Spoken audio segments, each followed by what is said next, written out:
உறவுகள் இணைந்திருப்பது செந்தமிழ் அணியுடன். செந்தமிழ் அணியில் இன்று எங்களுடன் வின்சென்ட் போல் அவர்கள் இணைந்திருக்கின்றார். செந்தமிழ் அணி வருக வருக என வரவேற்கிறது. வணக்கம் வின்சென்ட் போல் அவர்களே. வணக்கம் வேந்தன், வணக்கம் செந்தமிழ் அணி மக்கள். இன்று எங்களுடைய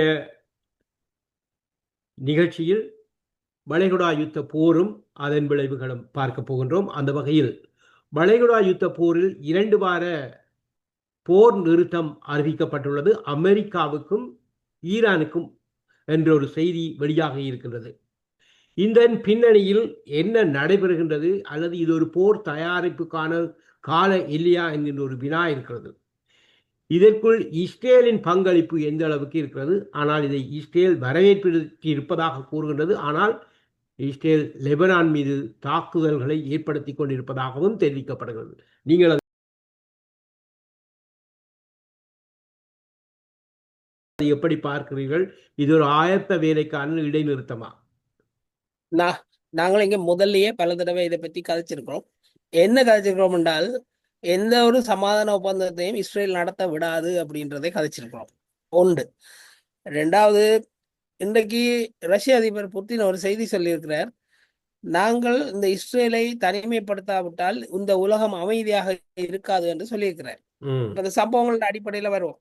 அடுத்து, வெள்ளை மாளிகையின் பேச்சாளர் கரோலின் லெவிட் இன்றைக்கு அங்கே செய்தியாளரிடம் பேசும்போது என்ன சொல்ற, அதிபர் ட்ரம்ப் அந்த ஒப்பந்தத்தின் சரத்து எதையும் ஏற்றுக்கொள்ளவில்லை, அவர் அதை தூக்கி குப்பை தொட்டியில் போட்டு விட்டார் என்று சொன்னார். அதாவது ஒப்பந்தங்களும் பொய்களும் தொடர் தாக்குதல்களும் தான் அமெரிக்காவினுடைய தொடர் தந்திரம் இவ்வளவு நாளும். இது உலக பொருளிலிருந்து தொடர்கிறது. அதுதான் இப்போ தொடர் போறது. இப்போது அவர்களுக்கு ஏதோ ஒரு காரணத்தினால் கொஞ்சம் இடைவெளி தேவை, அதனால் ஒப்பந்தத்தை நோக்கி நகர்த்துகிறார்கள்.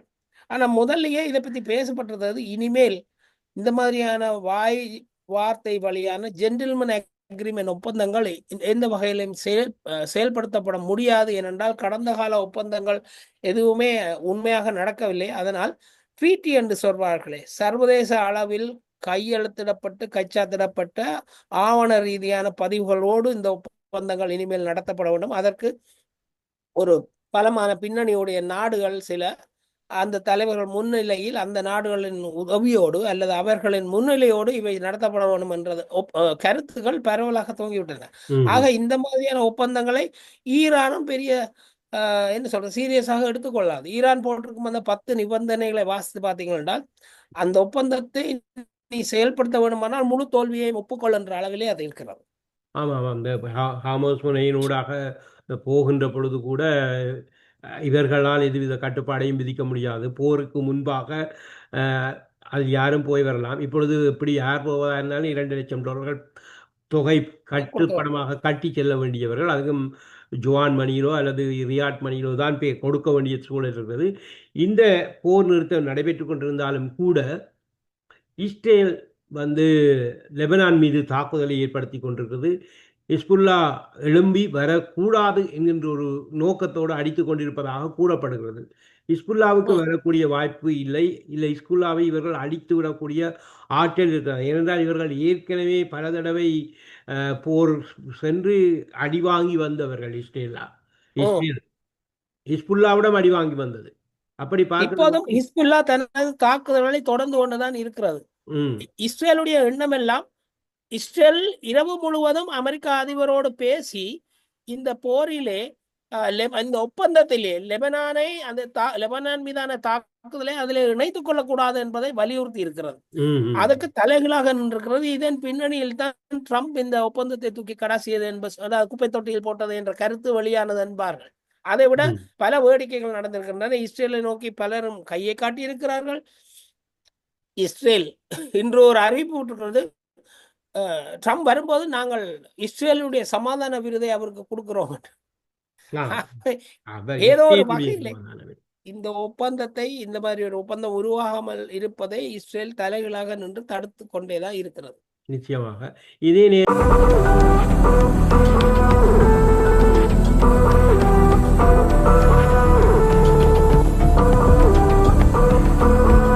இது இந்த ஸ்பெயின் பிரசிடென்ட் பெட்ரோ சான்சர் அவர் இந்த இந்த இது ஒரு முக்கியமானதோ அல்லது இதுக்காக கையை தட்டி அவர்கள் இந்த போர் நிறுத்தத்தை உற்சாகப்படுத்தவோ அதுக்காக எந்த ஒரு இதையும் நான் வழங்குவதற்கு தயாரில்லை என்று கூறுகின்றார்கள். நீங்கள் அதை எப்படி பார்க்கிறீர்கள்? ஸ்பெயின் போன்ற நாடுகள் முழு நேரடியாகவே இந்த அமெரிக்காவை தாக்குவது போலவும் இஸ்ரேல் ஒரு பொல்லாத வல்லரசு இந்த நாட்டே இருக்கக்கூடாது என்கின்ற ஒரு கருத்துப்படவும் பேசியிருக்கிறார்கள். அப்படியெல்லாம் பார்க்கின்ற பொழுது ரஷ்யா, சீனா, கொரியா இதனோடு இது சேர்ந்து சில நாடுகள் ஒன்றிணைகின்ற ஒரு வாய்ப்பு இருக்குமா என்று ஒரு கேள்வி இருக்கிறது. நீங்கள் அப்படி அதுதான் இன்னைக்கு புட்டின் செய்த செய்தியை, ரஷ்ய அதிபர் புட்டின் சொன்ன செய்தியை அதுக்கு தான் முதல்ல சொன்னேன். உலக நாடுகள் அமைதியாக இருக்க வேண்டும் என்றால் இஸ்ரேல் என்ற நாடை தனிமைப்படுத்த வேண்டும் என்று சொல்கிறார். அதை நோக்கித்தான் உலகம் நகர்கிறது. என்றால் ஐக்கிய நாடுகள் சபையில கொண்டு வரும் எந்த ஒரு நல்ல பிரேரணைக்கும் எதிரான கருத்தை மட்டுமே வைக்கின்ற ஒரு நாடாகத்தான் இஸ்ரேல் இருந்து வருகிறது. சரிதானே? அப்ப அது இன்னொரு இதை சொன்னால் வத்திக்கான், அதாவது கத்தோலிக்கர்களின் தலைமைப்பிடம் ஒரு சிறிய நாடாக இருக்கிறது. அதன் தலைவர் இந்த கிறிஸ்தவ கத்தோலிக்கருடைய போப். அவர்கள் இந்த போர் தொடர்பாக ட்ரம்ப் வெளியிட்ட ஒரு இந்த இனத்தையே நான் இல்லாமல் அழித்து விடுவேன் 48 மணி நேரம் என்று சொல்லியிருந்தார். நாகரிகத்தையே இல்லாமல் செய்து விடுவேன், இரவுக்குள் ஒரு நாகரிகத்தை அழித்து விடுவேன் என்று சொல்லி தன்னுடைய போர் குரலை உயர்த்தி பிடித்திருந்தார். அவர் சொல்லி அடுத்த நாளுக்குள்ளாகவே அவர் சமாதானத்துக்கு ஒப்புக்கொண்டு விட்டதாகவும் நாங்கள் 10 ஏற்றுக்கொண்டு உள்ளோம் என்றும் கூறுகிறார்கள். ஆனால் அதற்கிடையில என்ன நடந்தென்றால் அமெரிக்காவில் உள்ள வத்திக்கானுடைய தூதுவரை அமெரிக்கா அந்த போர் கட்டுமான மையமான பென்டகன் கூப்பிட்டு கண்டித்திருக்கிறது. நீங்கள் இப்படியான என்ன வத்திக்கான் இந்த மனித குலத்துக்கு எதிரான கருத்து இது இப்படி எல்லாம் சொல்லக்கூடாது என்று சொல்லி இருந்தது. அதை கண்டித்திருக்கிறது. ஆனால் இந்த தாக்குதல்களில் ஒப்பந்தங்களை ஒப்பந்தங்கள் வழியாக நிறுத்தக்கூடாது, தாக்குதல் செய்ய வேண்டும், நாங்கள் இதை நிறுத்த மாட்டோம் என்று சொல்லிக் கொண்டிருக்கும் இஸ்ரேலை அமெரிக்கா எதுவும் சொல்லவில்லை. இந்த ஒப்பந்தத்துக்கு நடுவில் இஸ்ரேல் விட்டு கொண்டிருக்கும் அறிக்கைகளை பார்த்தீங்கன்னா, ஒரு அறிக்கை போர் வழியாகவோ ஒப்பந்தம் வழியாகவோ ஈரானிடமிருந்து யுரேனியங்கள் நீக்கப்படும். இதை இஸ்ரேல் சொல்கிறது.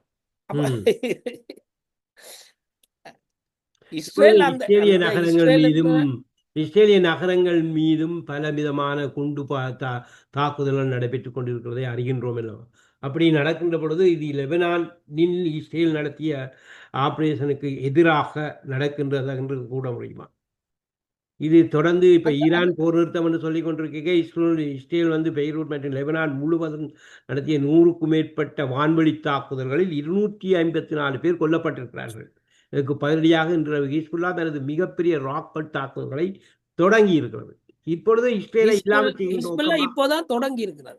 ஆமாம், ஹிஸ்புல்லாவின் சிறப்பு படையினரால் அனுப்பப்பட்ட இந்த மிக அதிக எண்ணுக்கணக்கான ஹதாரி ராக்கெட்டுகள் அங்கே வடக்கு இஸ்ரேலிய நகரங்களான கலிலி, சஃபேட் மற்றும் ஹைஃபா போன்ற இடங்களை இலக்கு வைத்து தாக்குதல் நடத்தப்பட்டுக் கொண்டிருக்கிறது. போர் நிறுத்தப்பட்டிருப்பதாக கூறிக்கொண்டு இங்கே மிகப்பெரிய போர் நடைபெற்றுக் கொண்டிருக்கிறது. இதை எப்படி பார்ப்பது? இதைத்தான் ராஜதந்திர ரீதியாகவாவது இந்த பிராந்தியத்தில் போர் நிறுத்தப்பட வேண்டும் என்றால் அந்த ஒப்பந்தத்தில் லெபனான் மீதான தாக்குதலை லெபனான் சண்டையும் நிறுத்தப்பட வேண்டும் என்று ஈரான் ஒரு முதிர்ந்த மனோநிலையில் அரசியல் மனோபாவத்தை சிந்திக்கிறது. ஆனால் லெபனான் அதிலே சேர்த்துக் கொள்ளப்படக்கூடாது என்று சொல்வது இஸ்ரேல். ஆக என்னென்றால் ஏதோ ஒரு வகையில இந்த பிராந்தியத்தில் போர் நடந்து கொண்டே இருக்க வேண்டும் என்றது இஸ்ரேலுடைய தேவை. இதுதான் அடிப்படை பிரச்சனை. இதனால் தான் நீங்க முதல்ல சொன்ன ஸ்பானிஷ் அதிபர் சாnchez சொன்னது போல அல்லது ரஷ்ய அதிபர் சொன்னது போல இஸ்ரேலை தனிமைப்படுத்துவது மட்டுமே உலகம் அமைதியாக இருப்பதற்கு பின்னணியாக இருக்கும் என்று கருத்து உருவாகித்தான் வருகிறது. அமெரிக்க அதிகாரி ஒருவரே கூறியிருக்கிறார், இஸ்ரேல் நாடே இருக்கக்கூடாது, அது மனித குலத்துக்கு எதிரான ஒரு நாடு என்று சொல்லி. இந்த எண்ணம் உலகம் முழுவதும் பரவலாகி கொண்டு வருகிறது. எப்படி ஒரு சூழல் வருகின்ற பொழுது இஸ்ரேல் நெத்தன்யாகுவின் பலம் குறைக்கப்படும் அல்லது நெத்தன்யாகுவினுடைய ஆட்சி அமைப்பு முறையில் மாற்றத்தை கொண்டு வரக்கூடிய வாய்ப்பு இருக்கின்றதா? உலக நாடுகள் அதை செய்யப்பதற்கு முன்வருமா? உலக நாடுகள் செய்யாது. இஸ்ரேல் இந்த போரிலே இந்த ஒப்பந்தம் நடக்க போவதில்லை. இது ஆல்ரெடி இந்த ஒப்பந்தம் மீறப்பட்டு விட்டது. அங்கே போர் நிறுத்தம் நடக்கவில்லை. ம் ஒப்பந்தம் இனித்தான் ஜேடி வேன்ஸும் பேச்சாளர் என்ன சொல்றது ஒப்பந்தத்தை கையாளுவதற்காக விட்கோஃபும் குஷ்னரும் போறார்கள் பாகிஸ்தானுக்கு. இதுல ம் என்ன வேடிக்கைன்னு சொன்னால் இந்த விட்கோஃபும் ஜெராட் குஷ்னரும் யூதர்கள். இந்த 2 பேரும் தான் உக்ரைன் பேச்சுவார்த்தையிலையும் பங்கு பெற்றார்கள். ஜாரட் கூஷ்னர் என்பவர் தான் ட்ரம்பினுடைய மருமகன். தொடர்ந்து இந்த போர்களிலே பேச்சுவார்த்தைக்கு செல்லும் மிக இளைய வயதுடைய அரசியல் அனுபவமற்ற ஒரு அனுபவம் இல்லாத ஒருவர். அப்ப ம் அந்த பின்னணியை பார்த்தீங்கன்னா இது எங்கே போகிறதுன்னா ஒப்பந்தம் நடக்க போவதில்லை. அது இங்க என்ன நடக்கிறது ட்ரம்புக்கு நேரடியாக தெரிய வேண்டும். அவருடைய மருமகனை அனுப்புகிறார். இஸ்ரேலுக்கு நேரடியாக தெரிய வேண்டும். ஸ்டீவ் விட்கோஃப் போகிறார். அவர் ஒரு ஜூதர். ம் சரியா? இப்பொழுது இந்த போர் நிறுத்தம் மீறப்படுகிறது என்பது இன்னும் ஒரு 2-3 நாட்களில் தெரிந்துவிடப் போவதுதான். போர் நிறுத்தம் ஏற்படலாம். அப்படி ஒன்று நடைபெறுமாக இருந்தால் அமெரிக்கா ட்ரம்ப் அணுகுண்டு வீசக்கூடிய வாய்ப்பு இருக்கிறதா, அல்லது ஈரான் இஸ்ரேல் மீது அணுகுண்டு வீசக்கூடிய வாய்ப்பு இருக்கிறதா, இதே மாதிரி பாகிஸ்தான் இஸ்ரேல் மீது அணுகுண்டு வீசக்கூடிய வாய்ப்பு இருக்கிறதா என்ற ஒரு கேள்வி இருக்கிறது. வடகொரியா இதுதான் இஸ்ரேல் மீது அணுகுண்டு வீசலாம். ரஷ்யா அமெரிக்கா மீது அணுகுண்டு வீசலாம். இப்படியெல்லாம் அணுகுண்டு விளையாட்டு தொடங்கி விட்டதென்றால் உலக நிலை எப்படி இருக்கும்? அதைத்தான் நானும் நீங்களும் சிரித்து பேசிக் கொண்டிருக்க முடியாது. இந்த அணுகுண்டு என்பது விளையாட்டு அல்ல. நாங்கள் கண்ணுக்கு முன்னாலே ஹிரோஷிமா நாகசாகியிலே பார்த்தோம். உலகத்தில் முதல் தடவை பயன்படுத்தப்பட்டது. அதை விட பல மடங்கு பெரிய விளைவுகளை ஏற்படுத்தக்கூடிய அணு ஆயுதங்கள் இன்று உலகத்திலே இருக்கின்றன. ம் இந்த அணு ஆயுதம் தொடர்பான நடவடிக்கைகள் போராக அணு ஆயுதம் பயன்படுத்தப்படக்கூடாது என்பதில் மிக உறுதியாக ரஷ்யா இருக்கிறது. உலக அணு ஆயுத ஒப்பந்தங்கள் அனைத்திலும் இருந்து அமெரிக்கா தன்னை விலக்கி கொண்டு விட்டது. 10 ஆண்டுகளுக்கு முதல்ல இருந்து அது நான் இதுல இல்லை. அதாவது ஒப்பந்தங்கள் எதுலையுமே இல்லை. அப்போ ஒப்பந்தங்கள்ல இல்லாத அமெரிக்காவால் என்னடா அந்த அணு ஆயுத ஒப்பந்தங்கள் நடவடிக்கையை அமெரிக்காவுக்கு மேற்கொள்ள முடியவில்லை. என்ன படிப்படியாக அணு ஆயுதத்தை குறைப்பது, எண்ணிக்கையை குறைப்பது, பிரதேசங்களை குறைப்பது, இப்படியான விஷயங்களை அவர்கள் அந்த ஒப்பந்தங்கள் வலியுறுத்தின. இந்த இதிலேயே நாங்கள் முதலே படித்திருக்கோம். இந்த ரஷ்யா இந்த அணு ஆயுதங்கள் பயன்படுத்தாமல் இருப்பதற்கான வழிமுறைகளை அவ்வப்போது ஏற்படுத்தி கொண்டு வருகிறது. உதாரணத்துக்கு ஒரு முருகலான நிலை நேரடியாக வந்தால் புட்டின் ரஷ்ய அதிபர் உடனே ட்ரம்புக்கு ஒரு எடுத்து பேசுவார். சிலர் சொல்லுவார் ட்ரம்ப்பும் இவரும் உரையாடினார்டா. அந்த அதில் இருக்கக்கூடிய அடிப்படை என்னென்னா இந்த அமெரிக்காவுக்கு வரும் அதிபர்கள் ஒரு என்ன சொல்ற பண்பட்ட மனநிலை இல்லாது இந்த அணு ஆயுத பொத்தானை அழுத்த முடியுமா இருந்தால் அது பெரிய சிக்கலை கொண்டு வரும். ஆனால் அது எளிதோட ஒரு நல்ல வழியாக அது ஒரு ட்ரம்ப் ஒரு பொத்தானை அழுத்தி அதன் வழியாக அணு ஆயுதம் பயன்படுத்தப்படுவது அல்ல. அதுக்கு படிமுறைகள் அது இருக்கின்றன. பெரிய திட்டமிடலுக்கு பின்புதான் நடைபெறும். ஆனால் இவ்வாறு இந்த அணுகுண்டு விளையாட்டுத்தனமாக பேசுகின்ற ஒரு வழக்கம் இப்பொழுது ஊடகங்கள் எல்லாவற்றிலுமே வந்திருக்கிறது. இவர்கள் அவருக்கு போடுவார்கள், அவர்கள் இவர்களுக்கு போடுவார். அப்ப உலக பரப்பிலே இருக்கின்ற மக்களை பற்றி எந்த ஒரு போர் இந்த ஆய்வாளர்களோ அல்லது இந்த செய்திகளை வெளியிடுகின்றவர்களோ சிந்திக்காமல் இருப்பதற்கான காரணம் என்ன? மேலே முடிந்தால் நீங்கள் இந்த பதிவை போடும்போது ஹிரோஷிமா நாகசாகியில் நடந்த அணு ஆயுத விளைவு தொடர்பான காட்சிகளை 1-2 சேர்த்து விட்டீங்கன்னா நல்லா இருக்கும் என்றால் அடிப்படையில் மக்களுக்கு அணு ஆயுதம் என்னன்றே தெரியாத அளவுக்கு அதை பற்றி எளிதாக அதன் பேசுகிறார். தாக்கம் இன்று வரை ஈரோவில் இருந்து கொண்டிருக்கிறது. ஜப்பானிய மக்கள் அதற்கான தாக்கத்தை அனுபவித்துக் கொண்டும் இருக்கிறார்கள் என்பது என்னவெனும் தெரிந்த ஒன்று விடயம். அந்த அது படிக்கும் போது என்ன நடந்தது அதை பற்றி. இப்போ உக்ரைனில் இந்த போர் துவங்கும் போது அமெரிக்காவில் இருக்கக்கூடிய ஊடகங்களில் வேடிக்கையா இருக்கும். பேச்சாளர்கள் அந்த கருத்து சொல்வர்கள் we should nuke ரஷ்யா. அதாவது நாங்கள் ரஷ்யாவுக்கு அட்டம் பாம்பு போடணும், அணு குண்டு போடணும் எளிதாக பேசின காட்சிகளை நாங்கள் பார்த்துருக்கோம். அது எல்லாம் எங்கே இருந்து வருகிறேன்றால் அணு ஆயுதம் என்றால் என்ன, அதன் விளைவு என்னென்று தெரியாத அந்த அறிவிலித்தனம் தான். அதே போல மக்களுக்கும் விழிப்புணர்வு இல்லை. உண்மையிலேயே ஊடகங்கள் முறைப்படியாக அதை பற்றி பரப்புரை செய்யும் போதுதான் இது தெரியாமல் போகும்.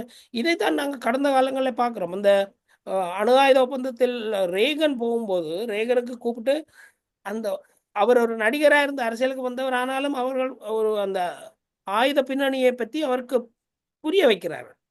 இது இப்படி இந்த விளைவை கொண்டு வரும் என்பதன் அடிப்படையில் தான் அந்த அணு ஆயுத ஒப்பந்த குறைப்பை நோக்கி அவர் போனார்.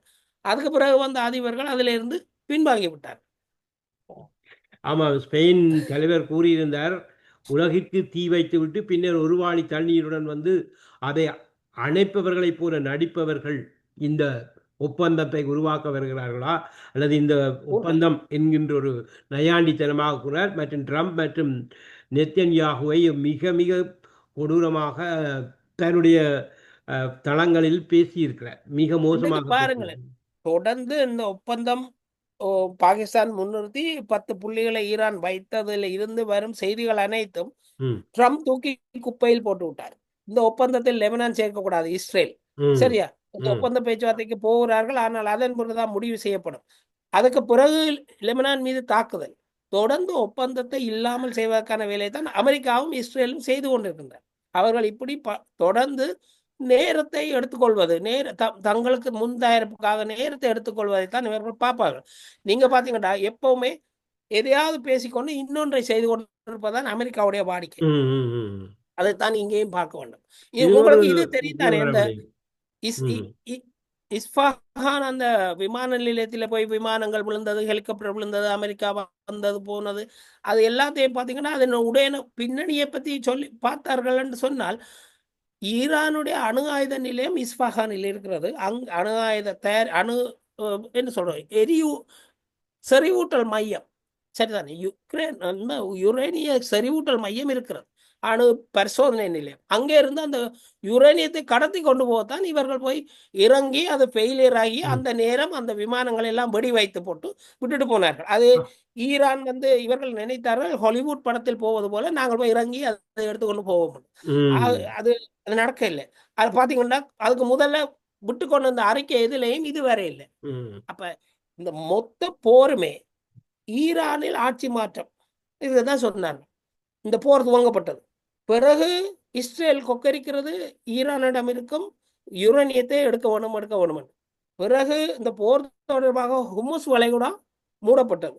ஓகே, ஹுமுஸ் வளைகுடாவை திறக்க வேணும். அப்ப இந்த போருக்கு என்னதான் நோக்கம்? ஒரு நோக்கம் இல்லை. நாளுக்கு நாள் மாறிக்கொண்டிருக்கிறது. நாளுக்கு நாள் அமெரிக்கா பொய்யை சொல்லுகிறது. உலகத்துக்கு தான் ஒரு தலைமை ஆசிரியர், ஒரு தான் உலக போலீஸ் என்று சொல்லி காட்டிக்கொள்ள வேண்டும் என்றது ஒரு ட்ரம்பின் முக்கியமான பணியாக இருக்கிறது. மற்றது அவருடைய குற்றச்சாட்டுகளை மறைப்பதற்கான ஒன்றாக பார்க்கப்படுகிறது.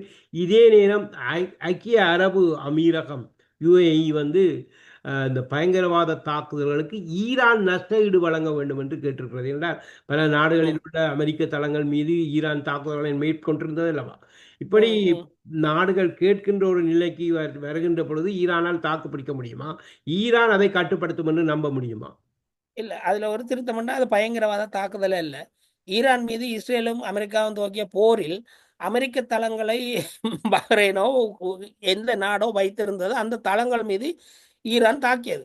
இந்த ஒப்பந்தத்திலேயே முக்கியமான ஒரு புள்ளியாக ஈரான் வைத்திருப்பது, அனைத்து சேதங்களுக்கும் அமெரிக்கா நஷ்டஈடு தர வேண்டும் என்று. சரிதான். ஆக இந்த நஷ்டஈடையும் அமெரிக்கா தான் கொடுக்க வேண்டும். அமெரிக்கா ஈரானுக்கும் கொடுக்க வேண்டும் தானே? இவ்வளவு பாதிப்பையும் ஏற்படுத்தி விட்டது. மிக முக்கியமான தளங்களில் தாக்குதல்களை ஏற்படுத்தியிருக்கிறார்கள். மக்களின் இயல்பு வாழ்க்கையை மக்களின் இயல்பு வாழ்க்கையை திசை மாற்றி விட்டார்கள். இப்படி உலக மக்களுக்கு எண்ணெய் விலை அதிகரிப்பதற்கு காரணமே இந்த போர் என்பது உண்மைதான். அது உண்மை. இந்த போரை துவக்கியது அவர்கள், அதை வைத்துக்கொண்டு அவர்கள் லாபம் பார்க்கிறார்கள். இதுல ஒரு முக்கியமான, அதுல ஒரு வேடிக்கையான ஒரு விஷயத்தை சொல்லலாம். நீங்கள் நான் உலகத்துக்கான போலீஸாக இருக்க விரும்புகிறேன் என்று ட்ரம்ப் நினைக்கிறாருன்னு சொன்னீர்கள் தானே, அதை இப்படி எடுத்துக்கொள்ள வேண்டும். இந்த வடிவேலு ஒரு படத்துல சிரிப்பு போலீஸ் என்று வருவார்ல, இல்ல அது மாதிரி இவர் ஒரு லூசு போலீஸ்.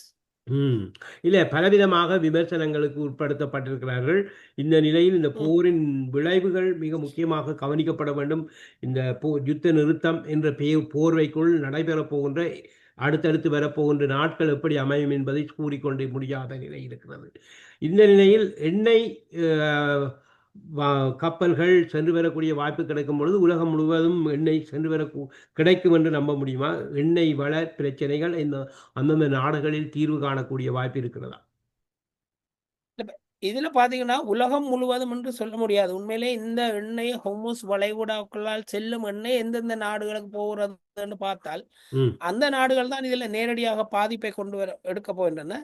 ஐரோப்பிய நாடுகள் சில, இங்கே தெற்காசிய நாடுகளிலே சில, சரிதானே, அமெரிக்கா. ம். இவருக்கு பெரும்பாலும் பார்த்தீங்கன்னா அந்த மாதிரியான எண்ணெய் கப்பல்கள்லாம் இந்த திசைக்குள்ளால போய் வெளியே போகும். அனைத்து எண்ணெய் உலகத்துக்கான அனைத்து எண்ணெயும் அங்கிருந்து வரவில்லை. ஆனால் சவுதி அரேபியாவின் 60% எண்ணெய் அதுக்குள்ளாலே வருகிறதுன்னு ம். வைப்போம். ம். அல்லது வளைகுடா நாடுகள்ல எண்ணெய் அப்படிதான் பார்க்கணும். இப்பொழுது ஆனா சவுதி அரேபியாவும் ஈரானுக்கு சார்பான ஒரு கருத்தை முன்வைத்திருக்கிறது. நீங்கள் சவுதி அரேபியாவை ம், கூறுகின்ற பொழுதுதான் கூறுகிறீர்கள். அப்படி பல நாடுகள் இந்த ஈரானோடு ஒத்து போகின்ற நிலை வளைகுடா நாடுகளில் அல்லது அரபு நாடுகளுக்குள் அப்படி ஒரு நிலை ஏற்படுகின்ற பொழுது அரபு நாடுகளினால் தான் உலகத்தை ஒரு கட்டுப்பாட்டுக்குள் கொண்டு வரக்கூடிய வாய்ப்பு இருக்குமா? 2, 3 தளங்கள்ல பார்க்க வேண்டும். ஒரு அரசியல் தாக்குறவு இருக்க வேண்டும், மக்கள் தொகை இருக்க வேண்டும், பொருளாதார கட்டமைப்பு இருக்க வேண்டும், ராணுவ ம். கட்டமைப்பு இருக்க வேண்டும். சரிதானே? இந்த இவங்கள்ட்ட பொருளாதார கட்டமைப்பு நிறைய இருக்கிறது அரபு நாடுகள்ல. அவர்கள் தங்களுக்குள்ளே ஒரு ஒற்றுமையாக ஆகி அரபு நாடுகள் ஒரு கூட்டமைப்பாகி செயல்படுவார்களானால் அவர்கள் உலகத்தை கட்டுப்படுத்த நிலையை எடுக்கலாம். ஆனால் ம். அவர்கள் அதை நோக்கி நகர்வதற்கு கடந்த 40, 50 ஆண்டுகளில் எந்த முனைப்பையும் எடுத்ததில்லை. அதற்கு தூபம் போடும் வகையிலே அமெரிக்காவினுடைய சிஐஏயோ மொசாடோ எப்போவும் அந்த நாடுகளிலே அவர்களை மற்ற மற்ற நாடுகளுடைய மோத விடுவதற்கான உட்சண்டைகளை ஊட்டி விட்டு கொண்டே இருக்கிறார்கள். என்றால் ம். ம். ஒற்றுமையா இருந்து யாரும் வளர்வது ஒரு ஒருவருக்கு மற்ற அவர்களுக்கு ம். பலம் இல்லை தானே. ம். ம். ஆமாம். நிறைவாக நான் கேட்காமல் விட்டிருக்கலாம் சில விடயங்கள். உங்களால் இந்த பொழுதில் சொல்ல வேண்டிய விடயம் இருப்பின் அவற்றை பகிர்ந்து கொண்டு நாங்கள் நிகழ்ச்சியை நிறைவுக்கு கொண்டு வருவோம். இல்ல இந்த இந்த இந்த அமெரிக்காவினுடைய இந்த ஒப்பந்தத்துக்கு ஊடாக எதுவும் நடந்து விடும் என்று யாரும் நினைக்க தேவையில்லை என்றதான் முக்கியமான குறிப்பு. அது இப்போதைக்கு நடக்காது. அடுத்தது வந்து பாகிஸ்தான் ஒரு என்ன சொல்றது மீடியேட்டராக இருந்தாலும் இதுல சீனா, ரஷ்யா போன்றவை வந்து முன்னிலையில் இருக்காமல் இது ஒப்பந்தமாக முழுமை பெறாது. ம். நன்றி. நாங்கள் இத்துடன் நிறைவு செய்வோம். மீண்டும் ஒரு பொழுதில் சந்திக்கும் வரை வணக்கம் கூறி விடைபெற்றுக் கொள்கிறேன். நன்றி, வணக்கம். நன்றி, நன்றி, நன்றி.